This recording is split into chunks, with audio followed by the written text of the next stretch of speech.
ಚಿತ್ರದುರ್ಗದ ಕ್ಷೇತ್ರದ ಶಾಸಕ ವೀರೇಂದ್ರ ಪಪ್ಪಿ ನಿವಾಸದ ಮೇಲೆ ಜಾರಿ ನಿರ್ದೇಶನಾಲಯ ಇಡಿ ಅಧಿಕಾರಿಗಳು ಬೆಳ್ಳಂಬೆಳಗ್ಗೆ ಶುಕ್ರವಾರ ಬೆಂಗಳೂರು ಹಾಗೂ ಚಿತ್ರದುರ್ಗ ಸೇರಿದಂತೆ 17 ಕಡೆ ಇಡಿ ಅಧಿಕಾರಿಗಳು ದಾಳಿ ನಡೆಸಿದ್ದಾರೆ. ಶಾಸಕ ವೀರೇಂದ್ರ ಪಪ್ಪಿ ಉದ್ಯಮಿ ಆಗಿರುವ ಬೆಂಗಳೂರು ನಗರದ ವಸಂತನಗರದ ಅಪಾರ್ಟ್ಮೆಂಟ್ ಹಾಗೂ ಚಿತ್ರದುರ್ಗ, ಚಳ್ಳಕೆರೆ ಹಾಗೂ ಗೋವಾದಲ್ಲಿ ಜಾರಿ ನಿರ್ದೇಶನಾಲಯ ಅಧಿಕಾರಿಗಳು ದಾಳಿ ಮಾಡಿದ್ದಾರೆ. ಚಳ್ಳಕೆರೆಯ ಪಪ್ಪಿ ನಿವಾಸದಲ್ಲಿ ಬೆಳಗ್ಗೆ 5:30ಕ್ಕೆ ಇನೋವಾ ಕಾರಿನಲ್ಲಿ ಬಂದ ಇಡಿ ಅಧಿಕಾರಿಗಳು ದಾಳಿ ನಡೆಸಿ ಸಹೋದರರಾದ ಕೆಸಿ ನಾಗರಾಜ್ ಮತ್ತು ಕೆಸಿ ತಿಪ್ಪೇಸ್ವಾಮಿ ಅವರ ಮನೆಗಳ ಮೇಲೆ ದಾಳಿ ಮಾಡಿ ದಾಖಲಾತಿಗಳ ಪರಿಶೀಲನೆಯಲ್ಲಿ ತೊಡಗಿದ್ದಾರೆ.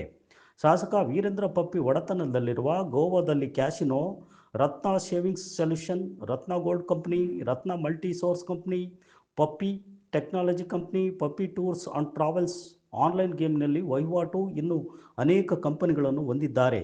ಈ ಉದ್ಯಮವನ್ನು ಗುರಿಯಾಗಿಸಿಕೊಂಡು ಇಡಿ ಅಧಿಕಾರಿಗಳು ದಾಳಿ ಮಾಡಿದ್ದಾರೆ. ಹಿಂದೆ ದಾಳಿ ನಡೆದಾಗ ಪಪ್ಪಿ ನಿವಾಸದಲ್ಲಿ ಅಪಾರ ಪ್ರಮಾಣದಲ್ಲಿ ಚಿನ್ನ, ಬೆಳ್ಳಿ, ಹಣ ಸಿಕ್ಕಿತ್ತು. ಈಗ ಇಡಿ ಅಧಿಕಾರಿಗಳು ದಾಳಿ ಮುಂದುವರಿಸಿದೆ. ದಾಖಲಾತಿಗಳ ಪರಿಶೀಲನೆ ಕೈಗೊಂಡಿದ್ದಾರೆ. ಶಾಸಕ ವೀರೇಂದ್ರ ಪಪ್ಪಿ ಸಿಕ್ಕಿಂನಲ್ಲಿ ಇಡಿ ಅಧಿಕಾರಿಗಳು ಬಂಧಿಸಿದ್ದಾರೆ ಎನ್ನುವ ಮೂಲ ಸಿಕ್ಕಿದೆ. ದಾಖಲಾತಿಗಳ ಪರಿಶೀಲನೆ ಮುಂದುವರೆದಿದೆ.